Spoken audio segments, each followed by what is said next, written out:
स्वामी आत्मस्थानंद जी ने अपने पूरे जीवन आगे बढ़ाया। उन्होंने देश के अलग अलग हिस्सों में अपना जीवन खपाया, अनेक काम किए और जहां भी वो रहे वहां पूरी तरह रच बस गए। गुजरात में रहकर वो इतनी अच्छी गुजराती बोलते थे और मेरा तो सौभाग्य रहा कि जीवन के अंत काल में भी जब उनसे बात होती थी तो गुजराती में होती थी। मुझे भी उनकी गुजराती सुनना बहुत अच्छा लगता था और मैं आज याद करना चाहता हूं कि जब कच्छ में भूकंप आया था तो एक पल भी उन्होंने नहीं लगाया और उसी समय, तब तो मैं राजनीति में कुछ भी नहीं था, मैं किसी पद पर भी नहीं था, एक कार्यकर्ता के रूप में काम करता था।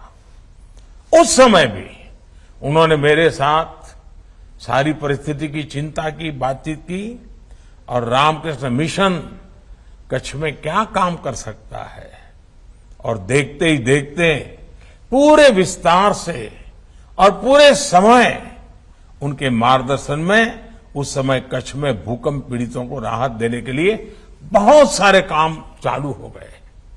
इसलिए रामकृष्ण मिशन के संतों को देश में राष्ट्रीय एकता के संवाहक इस रूप में हर कोई जानता है और जब वो विदेश जाते हैं तो वो वहां भारतीयता का प्रतिनिधित्व करते हैं।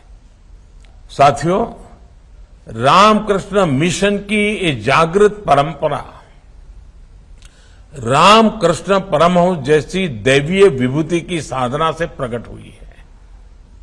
स्वामी रामकृष्ण परमहंस एक ऐसे संत थे जिन्होंने मां काली का स्पष्ट साक्षात्कार किया था, जिन्होंने मां काली के चरणों में अपना सर्वस्व समर्पित कर दिया था। वो कहते थे, ये संपूर्ण जगत, ये चराचर सब कुछ मां की चेतना से व्याप्त है। यही चेतना बंगाल की काली पूजा में दिखती है। यही चेतना बंगाल और पूरे भारत की आस्था में दिखती है। इसी चेतना और शक्ति के एक पुंज को स्वामी विवेकानंद जैसे युग पुरुषों के रूप में स्वामी रामकृष्ण परमहंस ने प्रदीप्त किया था। स्वामी विवेकानंद को मां काली की जो अनुभूति हुई, उनके जो आध्यात्मिक दर्शन हुए, उसने उनके भीतर असाधारण ऊर्जा और सामर्थ्य का संचार किया था। स्वामी विवेकानंद जैसा ओजस्वी व्यक्तित्व, इतना विराट चरित्र, लेकिन जगन्माता काली की स्मृति में, उनकी भक्ति में वो छोटे बच्चे की तरह विह्वल हो जाते थे। भक्ति की ऐसी ही निश्चलता और शक्ति साधना का ऐसा ही सामर्थ्य मैं हमेशा पूज्य स्वामी आत्मस्थानंद जी के भीतर भी देखता था और उनकी बातों में भी मां काली की चर्चा होती रहती थी। और मुझे याद है, जब भी बेलूर मठ जाना हो, गंगा के तट पर बैठे हो और दूर मां काली का मंदिर दिखाई देता हो, तो स्वाभाविक एक लगाव बन जाता था। जब आस्था इतनी पवित्र होती है तो शक्ति साक्षात हमारा पथ प्रदर्शन करती है। इसलिए मां काली का वो असीमित, असीम आशीर्वाद हमेशा भारत के साथ है। भारत इसी आध्यात्मिक ऊर्जा को लेकर आज विश्व कल्याण की भावना से आगे बढ़ रहा है। साथियों, हमारे संतों ने हमें दिखाया है कि जब हमारे विचारों में व्यापकता होती है तो अपने प्रयासों में हम कभी अकेले नहीं पड़ते। आप भारतवर्ष की धरती पर ऐसे कितने ही संतों की जीवन यात्रा अगर आप देखेंगे, जिन्होंने शून्य संसाधनों के साथ शिखर जैसे संकल्पों को पूरा किया। यही विश्वास, यही समर्पण मैंने पूज्य आत्मस्थानंद जी के जीवन में भी देखा था। उनसे मेरा गुरु भाव का भी संबंध रहा है।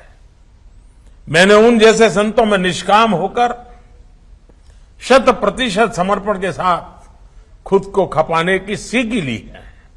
इसलिए मैं कहना चाहता हूं, जब भारत का एक व्यक्ति, एक ऋषि इतना कुछ कर सकता है, तो हम 130 करोड़ देशवासी सामूहिक संकल्पों से कौन सा लक्ष्य है जो पूरा नहीं कर सकते।